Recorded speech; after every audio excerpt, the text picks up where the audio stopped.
Hi, I'm Karen Elliott. Today on Southern Accents, I'm in Atlanta, Georgia. Atlanta is a fast-paced modern city in the heart of the South. But you'll always find an opportunity to leisurely explore the innovative cuisine and fascinating history. And the people are great too. There you go, baby. Oh, thank you.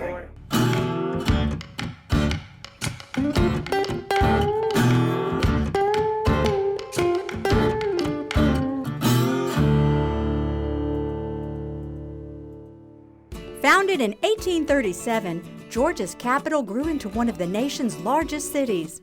Yet it never lost the charm and hospitality you've come to expect. During the Civil Rights era, Atlanta was a city of vision. And in 1996, the city welcomed the world as the host of the Olympic Games. Atlanta is such an exciting city. There's always something new to explore. Yet I do have a list of favorites when time allows. Sometimes getting around a major city can seem daunting, but everything you'll see today is easily reached by car or Atlanta's public transportation system. Atlanta's skyline is ever-changing, and on this trip, I decided to see it in a new way. Skyview Atlanta is on the south end of Centennial Olympic Park and a short walk from many of the city's most popular attractions. Even if you don't like heights, the smooth, relaxed ride in one of the 42 climate-controlled gondolas will put you at ease. On a rainy day, this bird's-eye view still can't be beat, and it's a great way to scout out other places you may want to visit, such as this intriguing building. It's the Center for Civil and Human Rights, a great place to learn about the city's unique role in history. We had a spirit of collaboration here. You had businesses, you had leadership that really was on the right side of history in terms of the Civil Rights Act needing to be passed. There's a story that you'll see in one of the exhibits about Martin Luther King when he was nominated the Nobel Peace Prize. And there was a dinner being hosted. People were hesitant about buying tickets. And the president of Coca-Cola at that time got on the phone and basically said, "You guys need to step up." And within 2 hours, the dinner sold out. So Atlanta was more progressive in its thinking. Absolutely more progressive, and it was one of the few places when Dr. King was assassinated where violence did not erupt. So the phrase, "the city too busy to hate," was coined during that time because Atlanta really was promoting the whole theory of nonviolence.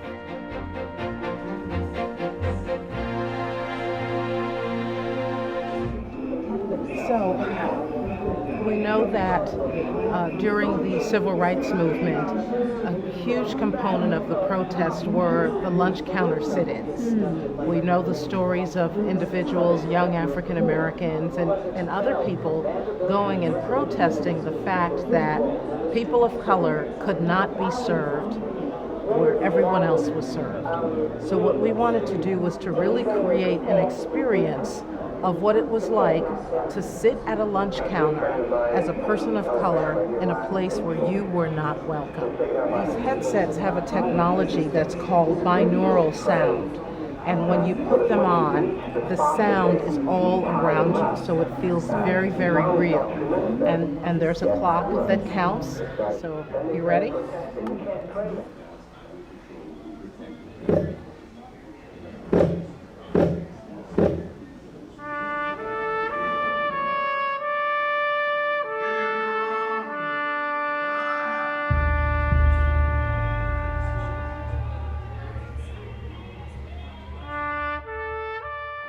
Are you finding, Judith, that the young people of today are minimizing the sacrifices that were made in the civil rights movement?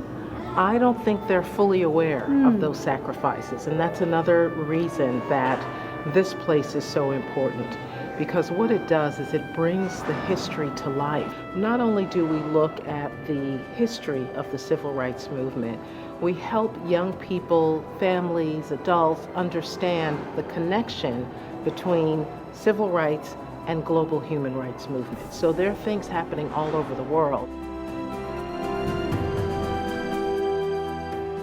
One of the things we really wanted to do was to help people understand that human rights are in fact personal. When you approach the mirror, you'll see this woman is an artist, and as you toggle over, it will bring up different individuals from around the world, and you'll see this trait, and what you can do is select something that resonates.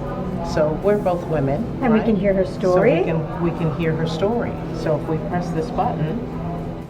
Hi, my name is Ibtihal. I am from Saudi Arabia.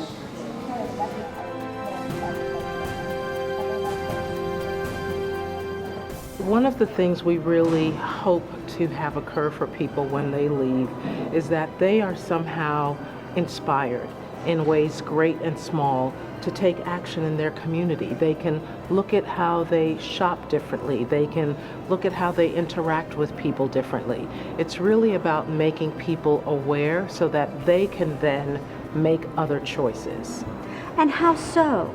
When we walk through the human rights exhibit, you'll see there's a feature on your ethical footprint. So you'll walk up and you'll go, well, gosh, why is there a soccer ball here? Or why are there chocolates or tennis shoes here? And what you come to learn when you read about those items is that the people who make them are often impacted in ways that affect their health, and we don't just stop there. We help people understand what are the things that they can do. And on our website, we actually help people learn what they can do and how they can take action.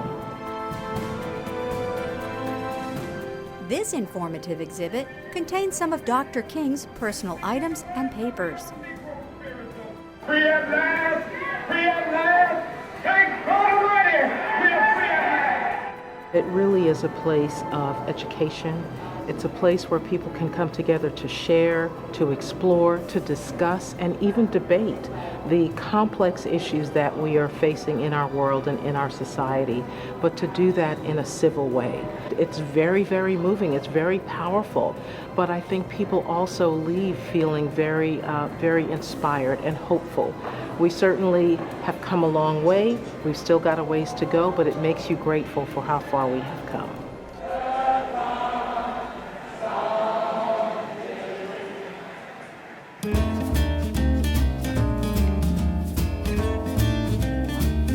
Ready for some classic Southern food, I head to one of my favorite places, Mary Mac's Tea Room. It's easy to find in the heart of Midtown and just a couple of blocks off the interstate.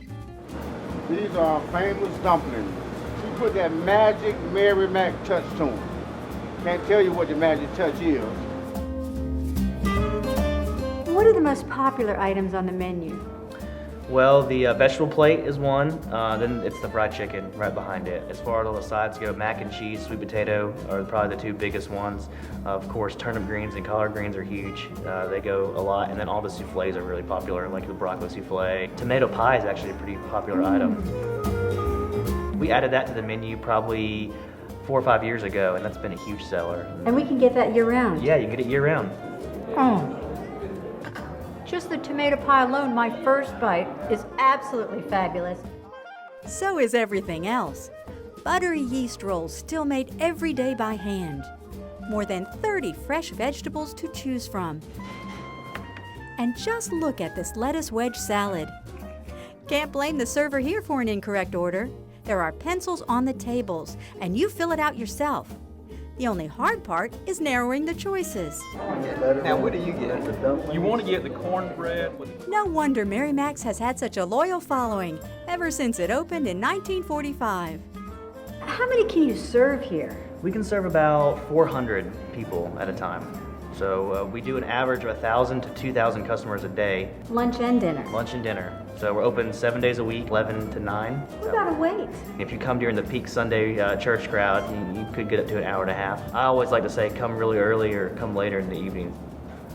It opened as a tea room, but it's not a tea room. It's not a tea room. That's kind of funny. A lot of people come here, and a lot of men actually, they're disappointed that their wives don't want to come here, and they're pleasantly surprised when they find out it's a meet and two, and they get a good home-cooked meal. But it's called a tea room because in the 40s, a lot of widowed women who their husbands would die in the war, they needed to find a way to support themselves. And back in that time, it was kind of socially unacceptable for women to run and operate a business. they would open up these establishments, they called them tea rooms. Because then the public thought it was more, kind of a softer way to say a restaurant. In the 40s, there was about 16 tea rooms, all operated by different women, and we're the only one left. There's been 3 prominent owners in the history. So the first one, which was Mary Mackenzie, that's where you get the name Mary Max from. The second owner, which most people recognize Mary Max with, is Margaret Lupo. So she was here between 60s, 70s, 80s. And then John Farrell, who's the current owner, since 1993. And the recipes, are they as they were when Mary was here?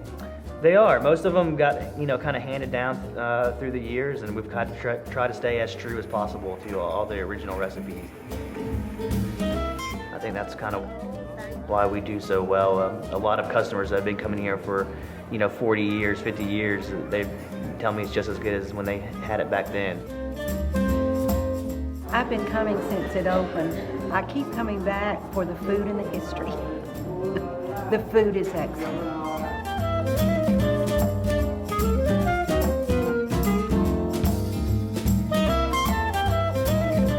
If you want to, go somewhere to get some good food and feel like you're going to your grandma's house, definitely got to come take a step into Mary Mac's doors and see what it's all about. There you go, baby.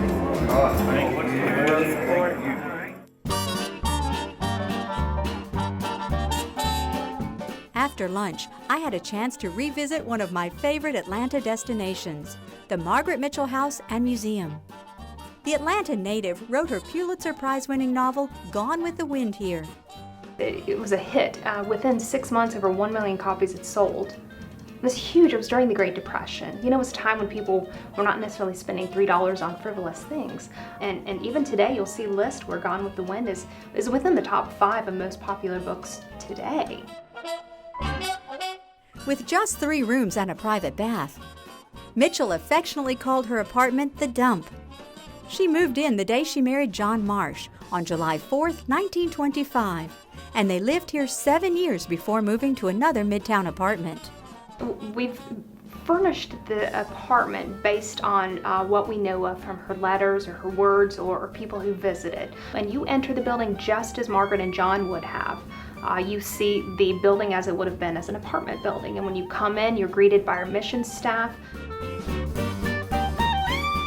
We are very lucky to be able to use the house not only as her apartment, but we've filled the house and our other buildings with some exhibits about the film and the book as well. So you really get this well-rounded idea of Margaret and the book. She was not what society expected of her station. She wasn't. I mean, she was really lucky to grow up with parents who, her father was a lawyer here in Atlanta, her mother was a suffragist, fought for Atlanta ladies to get the right to vote. So she was ahead of her time. She was. I mean, these are progressive folks. They're out in Atlanta society. They are part of the political and social scene. But Margaret, especially after the passing of her mother here in Atlanta, she's a little bit of a rebel. In fact, she had a career as well. She was a journalist. I mean, talk about being progressive. She went out and she got herself a job at the Atlanta Journal-Sunday magazine. She was working, things were going really well, and she hurt her ankle and that left her homebound. And being at home, she passed the time by reading books. And then John brought home a typewriter and some paper, and she began writing what becomes Gone with the Wind. Did she intend to publish it? No, she didn't intend for anyone to know about it outside of this apartment. She actually kept this very secret and took great lengths to cover up what she was doing in the apartment. She hid the manuscript, she hid the typewriter if people popped over for a visit. A last-minute decision to meet with a major publisher changed Margaret's life forever. And you can imagine, you've got 80 envelopes of this book that's in no particular order. It was missing some of the major elements that we know of. There was no beginning, there was no title. The main character's name was not Scarlett. But what they saw, they loved, and they decided to publish it. And then the film comes out in 1939. Almost immediately, David O. Selznick wanted to buy the rights to make it into a movie.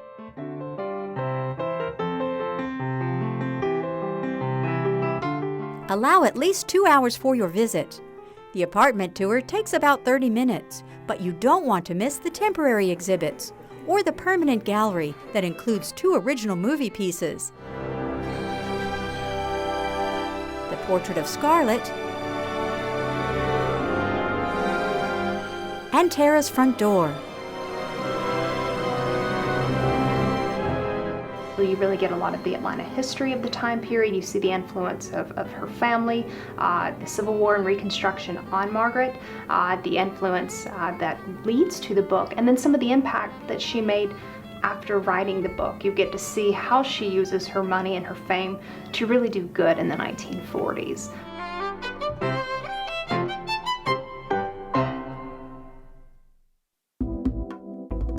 For dinner, I chose a restaurant I'd never tried before, the Shed at Glenwood. The name comes from the original building that once stood here.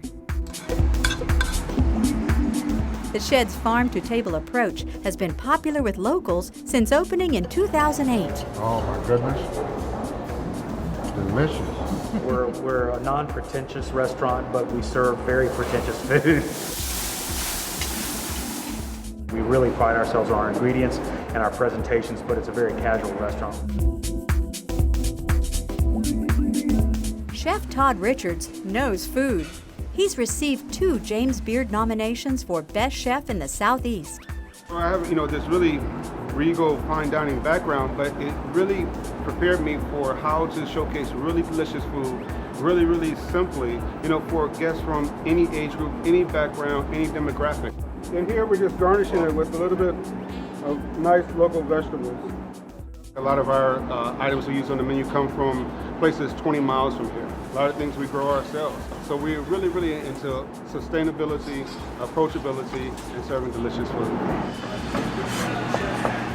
So this is our squid ink pasta with pesto and crispy calamari. The wonderful thing about this dish is that we have this beautiful tortellini and the basil that we grow out back, and some really, really local cream. And we kind of cook this all together. We garnish it with a little bit of lemon zest. That sounded good to me. Absolutely fabulous. The textures, the flavors, and to a perfect day. Fine dining as a culture has all but disappeared, and now it's more casual, chef-driven restaurants. And we don't have white tablecloths, so we're not really the formal style of service. And if we see you walk in the door and you've got shorts and a t-shirt on, we welcome you with open arms. We know you're here for a casual, relaxed meal. It's just a great place to gather. My friends and I love coming here. This is probably my 10th time coming here within the last couple of months. So I do love it. I ordered the beef brisket. This is something new for me. I've had the brisket on a slider before, and it was excellent. It was good. Excellent. After a busy day, the Artmore in Midtown may be just the place to unwind. Built as an apartment building in 1924 with Spanish Mediterranean influence, the guest rooms are unique and spacious. Out of our 102 rooms and suites, we have many suites on the 3rd level, which are duplex suites, where you have a sitting area and or a kitchen on the main level, and then you go upstairs to your sleeping accommodations. And then we have oversized rooms on the 1st and 2nd floor. Is it affordable, Richard? Absolutely. You'd be very pleasantly surprised at all the affordable packages we have here at the hotel. You have a lot of repeat guests. What brings them back? Guests really enjoy the fact that we call them by name. We are very personable. They appreciate the location, the Midtown location. Makes it very convenient being right across the street from MARTA. And they enjoy the uniqueness of our guest rooms. In the evening, the lounge is hopping. Our guests enjoy this as a jump-off point before they go out to dinner. We have our outdoor sitting area called the Cocktail Garden.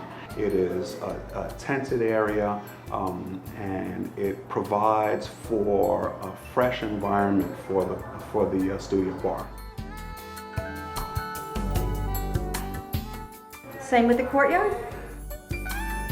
People enjoy reading a book or a glass of wine or anything. So it really is a place for people to enjoy and relax here in the hotel. Also, in the evening, I can just walk to some of the finest restaurants in the city. We are again with this prime location just 2.5 to 3 blocks from Midtown's Restaurant Row on Crescent Avenue. Very convenient to walking distance to many fine restaurants.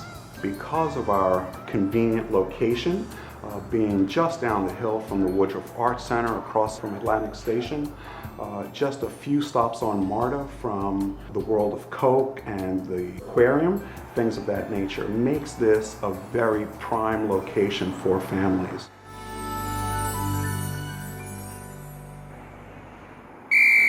A new day begins at the College Football Hall of Fame and Chick-fil-A fan experience. This is Pete Manning from the University of Tennessee. Welcome to the College Football Hall of Fame.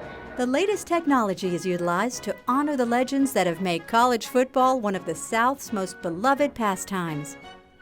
When you want to look at any one of these Hall of Famers, you just select them. Over here you would have their biographical information, just like you would expect to see. Over here you got all kinds of media that you can watch. Running back. Within the nation in Russia was a near unanimous All-American.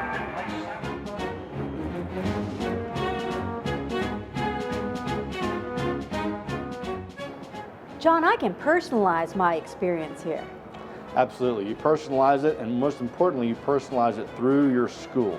Because if you think about college football fans, they're passionate about their school first. So we immediately in our lobby here with our helmet wall, you engage with our building through your school by making your school's helmet light up on the wall and telling your ticket that has a chip in it what school you cheer for. So that as you go throughout the building now, the building knows that you're a fan of that particular school, and the information that's shared with you first is your school's information, so you don't have to spend a lot of time looking for it. Even if you've never been to a college football game, you'll love the Fans Game Day Gallery. So this talks about everything from bands and cheerleaders and mascots and traditions and tailgating, everything outside the stadium.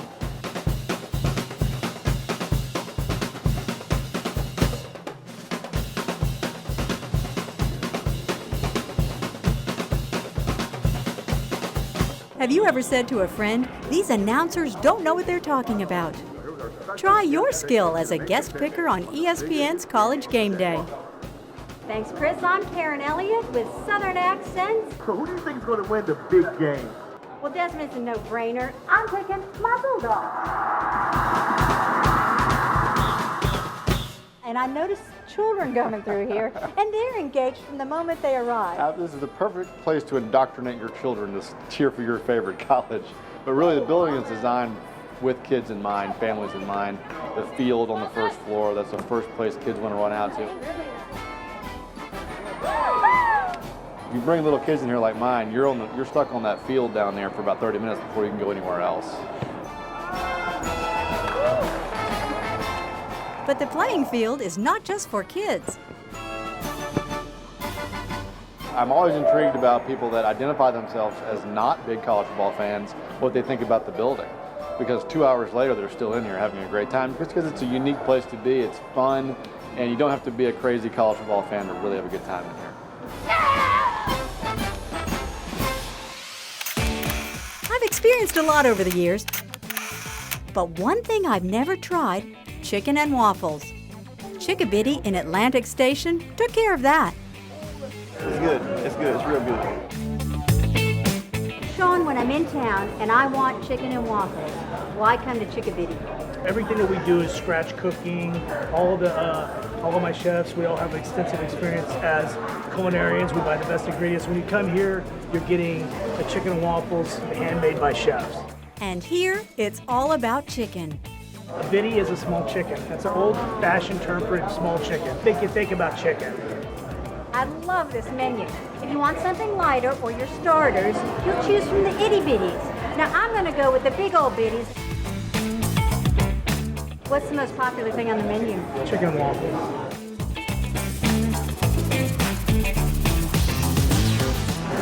All right, let's check these waffles out. Voila. Chicka Bitty's chicken and waffles. honey butter, maple syrup. Enjoy. Delicious.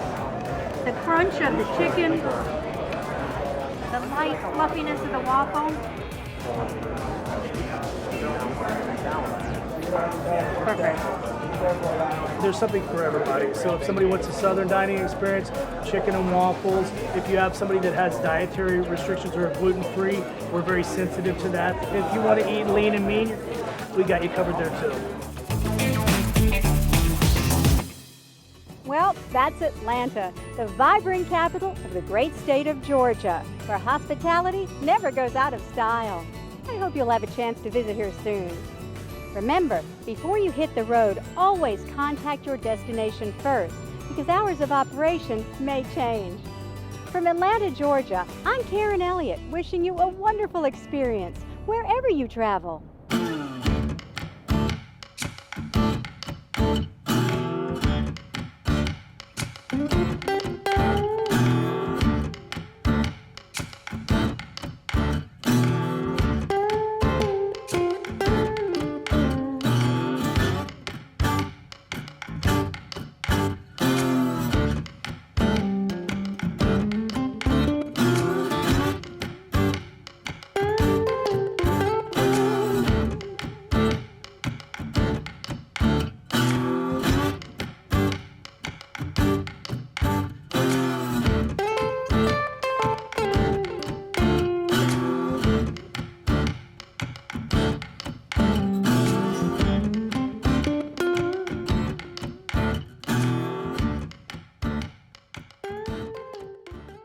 For a copy of this program, call 423-702-7800 or email videoservices@wtcitv.org.